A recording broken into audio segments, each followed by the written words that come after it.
नमस्कार बच्चों, आज हम पढ़ने जा रहे हैं सेमोसी प्रथमो भागा अर्थात क्लास 9th का 9वां पाठा सिक्ता सेतु। उसका अनुवाद को पढ़ेंगे। चलिए हम पढ़ते हैं 9वां पाठा सिक्ता सेतु। सिक्ता सेतु मतलब रेत का पुल। प्रस्तुत नाट्यांश सोमदेव द्वारा रचित कथा सरित सागर के सप्तम लंबक पर आधारित है। यहाँ तपोबल से विद्या पाने के लिए प्रयत्नशील तपोदत्त नामक एक बालक की कथा का वर्णन है। उसके समुचित मार्गदर्शन के लिए वेश बदलकर इंद्र के पास आते हैं और पास ही गंगा में बालू से सेतु निर्माण के कार्य में लग जाते हैं। उन्हें वैसा करते देख तपोदत्त उनका उपहास करता हुआ कहता है कि अरे, किस लिए गंगा के जल में व्यर्थ ही बालू से पुल बनाने का प्रयत्न कर रहे हो।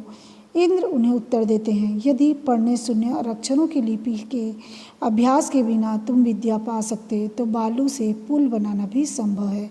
इंद्र के अभिप्राय को जानकर तपोदत्त तपस्या करना छोड़कर गुरुजनों के मार्गदर्शन में विद्या का ठीक ठीक अभ्यास करने के लिए गुरुकुल चला जाता है।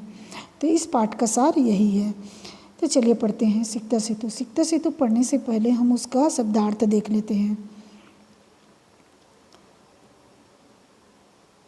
शब्दार्थ देख लेते हैं। सिक्ता, सिक्ता मतलब होता है बालू या रेत, बालू का। इसको हमको याद करना है क्लास 9th में। ये हमारे लिए बहुत ही इंपॉर्टेंट है। संस्कृत में उसको शब्दार्थ को हमको याद करना रहता है। हिंदी में भी जानना है, लेकिन संस्कृत में भी उसका एक और मीनिंग जानना है। सेतु मतलब होता है जलबंध, पुल। तपस्यता रहना मतलब तपः कुर्वन्, तपस्या में लीन। पितृचरणे तादपाद, पिताजी के द्वारा। क्लेशयम माना संताप्य माना, व्याकुल किया जाता हुआ। अधीतवान अध्ययन कृतवान, पढ़ा हुआ। कुटुंबी परिवारजन्य होता है। कुटुंबी मतलब कुटुंबियों के द्वारा। ज्ञातिजन्य मतलब बंधु बांधवे होता है। ज्ञातिजन्य को बंधु बांधवे भी कहा जाता है, बंधु बांधवों के द्वारा। गर्हिता मतलब निंदिता होता है, अपमानित। निःश्वासा मतलब दीर्घ श्वासा त्यक्तवा, निःश्वासा दीर्घ श्वासा त्यक्तवा मतलब लंबी सांस छोड़कर।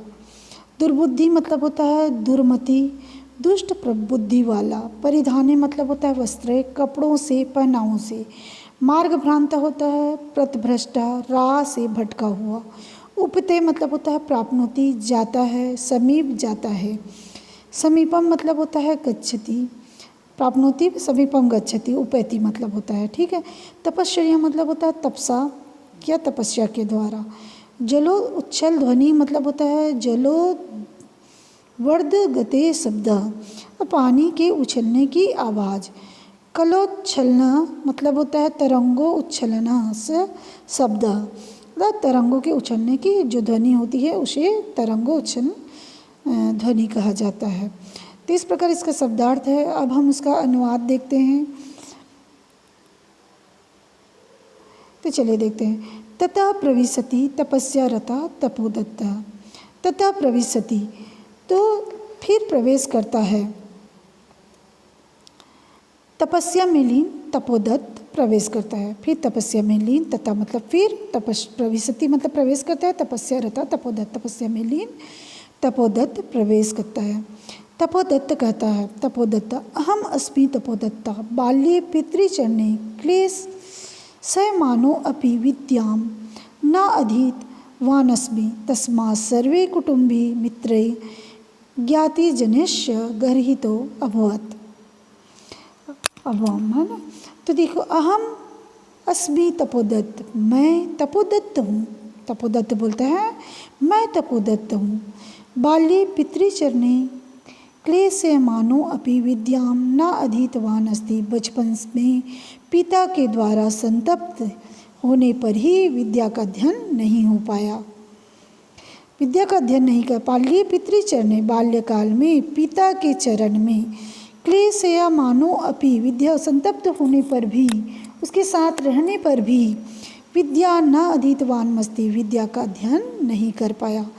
तस्मात् सर्वे कुटुम्बी मित्रे ज्ञातिजनेचा गर्हितो अभवम्, और इसलिए तस्मात् मतलब इसलिए सभी, सर्वे कुटुम्बी मतलब सभी परिवारजनों, मित्रों और बंधु बांधव, ज्ञातिजनेशा बंधु बांधवों के द्वारा गर्हितो अभवन मतलब अपमानित हुआ हूँ।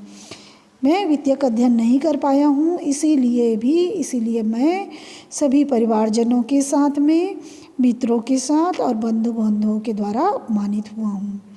ऊर्ध्व निश्वास लंबी सांस लेकर बोलता है, हा विधे किम इदं मयं कृता कीदृशी दुर्बुद्धि आसीत् तदा एत अपि न चिन्तितं यत्। हा विधे मतलब हा भाग्य, किम इदं मया कृतम मेरे द्वारा यह क्या किया गया, कीदृशम दुर्बुद्धिम आसीत् तदा यह कैसी दुर्बुद्धि थी, यह कैसी दुर्बुद्धि, कीदृशी मतलब कैसी, यह कैसी दुर्बुद्धि थी। एतदपि न चिंतितम यह भी न सोचा कि, क्या नहीं सोचा, यहाँ पर श्लोक दिया हुआ है, परिधाने अलंकारे भूषितो अपि न शोभते नरो निर्माणि भोगी व सभायाम यदि वा गृहे। तो इसका अनुवाद देखते हैं पहले। यदि नरः परिधाने अलंकारे भूषिता अपि, यहाँ पर संधि विग्रह हुआ है, परिधाने प्लस अलंकारे प्लस भूषितो प्लस अपि फिर क्या है, निर्माणी भोगी इव, यहाँ पर भी संधि विग्रह निर्माणी भोगी प्लस इव, निर्माणो भोगी इव, सभायाम गृहे वा न शोभते। इस तरीके से इसका अन्वय बनेगा। इसका अनुवाद देखते हैं। मनुष्य यदि नरः है ना, पहले यह है कि यदि नरः मतलब ये मनुष्य वस्त्रों से आभूषणों से, परिधाने मतलब वस्त्रों से, अलंकारे मतलब आभूषणों से, भूषित न होने पर भी मणि रहित भोगी के समान सभा में या घर में शोभित नहीं हो पाता है। मतलब जो मनुष्य है वह वस्त्रों से, आभूषणों से भूषित होने पर भी वह उसी प्रकार शोभा नहीं पाता है, घर में शोभा नहीं पाता। यदि उसके पास विद्या नहीं रहती है तो वह मणि रहित भोगी के समान सभा में या घर में शोभा नहीं पाता है। किंचित विस्मय, और वो कुछ सोच कर कुछ सोच विचार कर कहता है, भवतु किम एतेन, ठीक है, किम एतेन इससे क्या, भवतु मतलब ठीक है, किम एतेन इससे क्या, दिवसे मार्गभ्रांता संध्या यावत् यदि गृहम उपैति तदपि वरम न अशोभ्रांतो मन्यते अतो अहम इदानीं तपश्चर्या विद्याम वाप्तुम प्रवृत्तो अस्मि। और वह कुछ सोच विचार कर, किसमें थे, कुछ सोच विचार कर कहता है, भवतु ठीक है, किम एतेन इससे क्या, दिवसे मार्ग भ्रांता दिन में पथभ्रष्ट होकर, मार्ग से भ्रमित होकर, संध्या यावत अगर संध्या को घर आ जाता है, यदि गृहम उपते तदि वरम न अशोभ्रांते मन्यते, यदि कोई मार्ग से भ्रमित होकर, मार्ग से पथभ्रष्ट होकर शाम तक यदि घर आता है तो वह श्रेष्ठ होता है, उसे भ्रमित नहीं कहा जाता है, वह श्रेष्ठ कहा जाता है, वह भटका हुआ नहीं कहा जाता है, नहीं माना जाता है।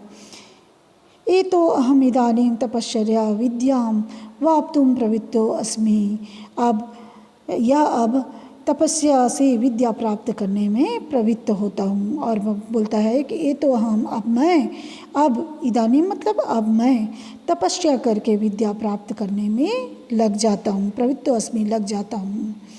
जलो उच्छल ध्वनि श्रूयते, तभी जल के उछलने की आवाज़ सुनाई देती है।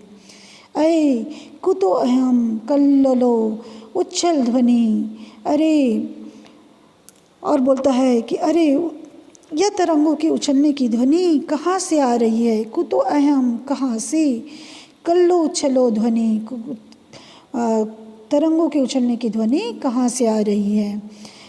महात्मयो मकरो वा भवेद, बड़ी मछली है, या मकरो, मकर मतलब मगरमच्छ है, मत्स्य मतलब मछली, और मकर मतलब मगरमच्छ है, ये कोई मछली है या मगरमच्छ है। पश्यामि तावत्, देखता हूँ।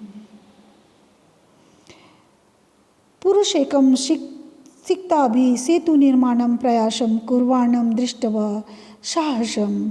और पुरुष एकम, एक पुरुष को सिक्ताभि, सिक्ता मतलब बालू से सेतु निर्माण करते हुए, सेतु निर्माण मतलब पुल बनाते हुए, पुल बनाने का प्रयास करते हुए देखता है, प्रयास करता हुआ देखता है। एक पुरुष को बालू से पुल का निर्माण का प्रयास करते हुआ देखता है, देखते हुए हंसता, साहसम हंसते हुए बोलता है वो। हंता ना असत्य भावो जगति मूर्खाणाम। हंता, हंता मतलब हाय, ना असत्य भाव संसार में, जगति मुक्ता नाम, जगति मतलब संसार में मूर्खों का अभाव नहीं है, मूर्खों की कमी नहीं है, संसार में मूर्खों की कमी नहीं है, मूर्खों का अभाव नहीं है। तीव्रम प्रवाहायाम नद्या मूढ़ोयम सिक्ताभि सेतु निर्माणम प्रयत्यते। और तीव्र प्रवाह से, तीव्र प्रवाह वाली नदी से, नदी में यह मूर्ख बालक से पुल निर्माण करने का प्रयत्न करता है। तीव्र प्रवाहायाम, तीव्र बहने वाली, तीव्र प्रवाह वाली नद्या, नदी में मूढ़ो अयम मूर्ख बालू से, मूर्ख सिक्ताभि मतलब बालू से सेतु निर्माणम प्रयत्न थे, और सेतु निर्माण करने का प्रयत्न करता है। स टहासम पार्श्व उमित, जोर से हंसकर पास जाकर बोलता है, जोर से हंसते हुए पास जाकर बोलता है। तो चलिए आज हम इतना ही अनुवाद करते हैं, नेक्स्ट अनुवाद हम बाद में करेंगे, सेकेंड वीडियो में जो है वह नेक्स्ट अनुवाद हम करेंगे। तो आज अभी तक के लिए धन्यवाद।